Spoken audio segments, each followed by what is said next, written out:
Ok, bon, bah vous connaissez le rituel, hein. Keynote, conférence Apple terminée. On en parle en vidéo. Bon, je vais pas vous cacher, hein, c'est l'une des WWDC les plus intéressantes auxquelles j'ai pu participer simplement. Il y a eu beaucoup de nouveautés, surtout côté design, côté expérience utilisateur.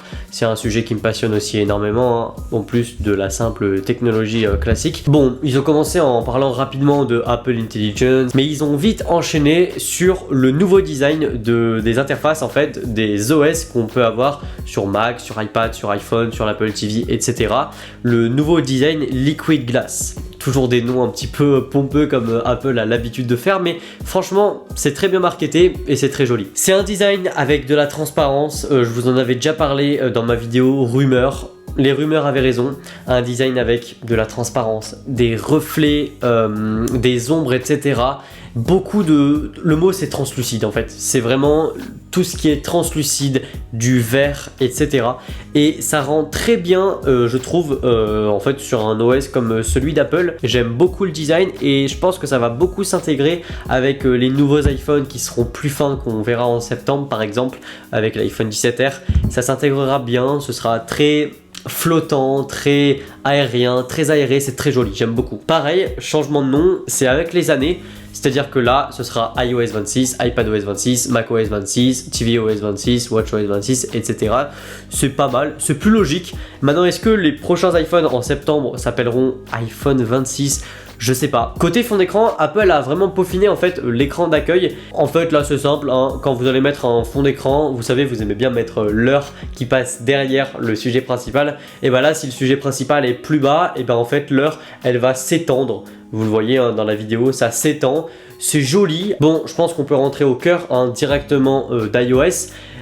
En commençant par l'appareil photo, l'application qui a vraiment été simplifiée, encore plus minimaliste qu'elle était déjà, et toujours avec ce design de translucidité, je sais pas si ça se dit, mais ce design transparent avec des reflets de la lumière. Mais c'est marrant parce que elle est à la fois plus minimaliste et plus complète, donc en fait c'est juste mieux rangé. Il y a aussi CarPlay qui change de design, bon c'est vraiment pas le plus important, mais si vous avez une voiture avec CarPlay, comme beaucoup de voitures aujourd'hui, bah c'est cool. Bon, côté communication, hein, téléphone, message, c'est vraiment la fonction principale, hein, faut pas l'oublier des iPhones.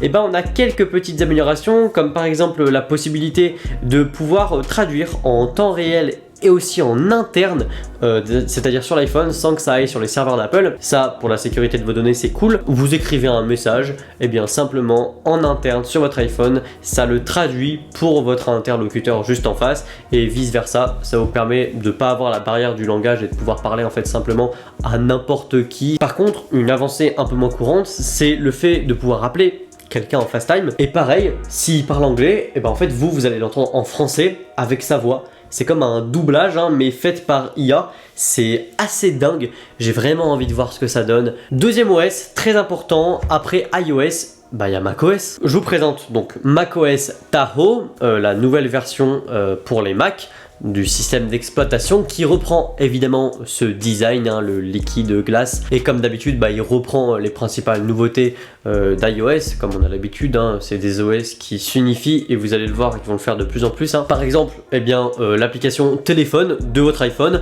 se trouvera directement sur votre Mac. Spotlight s'améliore vraiment. Spotlight c'est le raccourci clavier quand vous appuyez sur commande espace qui permet de rechercher des informations dans le Finder, etc.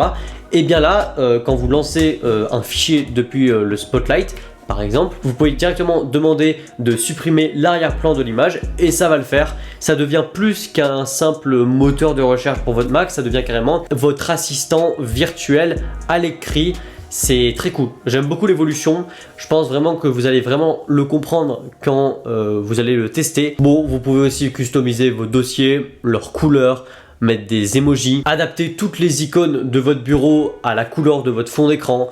Et puis j'aime beaucoup le nouveau centre de contrôle qui est bien plus moderne que ce qu'on a, même si bon, on va pas se le cacher, hein, il est pas dégueu hein, celui qu'on a actuellement. Mais d'ailleurs, bon, un OS qui parle à peut-être 1% d'entre vous, je sais pas. Vision OS pour le Vision Pro. Même si vous n'avez pas le Vision Pro, ça reste intéressant simplement parce que ça annonce l'avenir avec les lunettes connectées d'Apple qui arriveront peut-être d'ici 2027 ou 2028. Les personas, les versions virtuelles des utilisateurs du Vision Pro sont vraiment améliorées. Je trouve que dans la conférence, ils étaient vraiment très réalistes, donc c'est plutôt cool. J'aimerais bien voir ce que ça donne dans la réalité.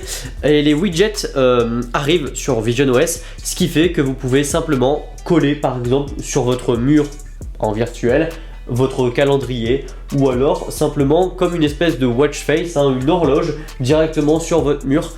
C'est très intéressant. Ça passe pour du détail, mais en réalité ça ne l'est pas. Les widgets sur le Vision Pro, ça annonce l'avenir et ça montre qu'Apple compte vraiment créer justement un fondu entre notre vie réelle et notre vie technologique, notre vie numérique. Et donc avec les lunettes, eh bien, dès qu'on les mettrait, plus petit que le Vision Pro, plus facile à utiliser, un peu comme les Ray-Ban Meta, eh bien vous aurez directement un autre monde qui s'affiche, mais vous aurez justement ces widgets un peu partout dans votre pièce. Ah tiens, une note, il fallait que je fasse ça. Oh, j'ai un rappel ici. Justement, je peux voir l'heure juste là. C'est trop pratique. C'est trop pratique et ça montre qu'ils veulent vraiment créer un produit différent du Vision Pro. Pas un produit qu'on mettrait que pour du divertissement, mais un produit qu'on porterait au quotidien, ce qui explique pourquoi on aurait besoin de widgets tout au long de notre journée qui nous suivraient en fait. Bon, la star de cet événement, iPadOS 26. On a enfin un système de fenêtrage identique quasiment à celui de macOS. C'est-à-dire que vous pouvez lancer une fenêtre avec tout un tas de gestuels, faudra les apprendre, et puis en fait pouvoir la quitter avec la croix, la minimiser ou l'agrandir. Ça reste dans l'univers de l'iPad et pas aussi libre que macOS, quoique, mais vous avez aussi un nouveau curseur différent de ce qu'on a aujourd'hui quand on branche un trackpad ou quand on utilise le Magic Keyboard sur les iPads. C'est cool, d'autant plus que j'ai récemment acheté un iPad Pro M1 qui pourra en bénéficier. On a aussi une barre de menu en haut de l'écran suivant les applications que vous utilisez, exactement comme sur macOS, c'est cool. Et évidemment, pareil avec Stage Manager, quand vous branchez votre écran à un écran externe, vous avez toutes ces fonctions, c'est logique. Je crois sincèrement que c'est la fonction que tout le monde attendait le plus. C'est vraiment arrivé. Ça fait des années que Apple essaye de nous dire que l'iPad est un ordinateur au sens traditionnel du terme. Ça ne l'était pas, mais là clairement, en fait oui. Et vous profitez du meilleur des deux mondes, le touch. Et puis la version productive et efficace d'un ordinateur, c'est parfait. Enfin voilà, c'était une excellente WWDC. Je l'ai vraiment apprécié cette année. Ça m'a vraiment fait plaisir. Tous ces rafraîchissements pour un fan de tech et de design, c'est juste génial. Apple sait où aller. Toi, dis-moi dans les commentaires la nouveauté préférée, ce qui t'a vraiment plu dans cette WWDC 2025. Partage cette vidéo à un fan de tech ou de design, like la vidéo et abonne-toi.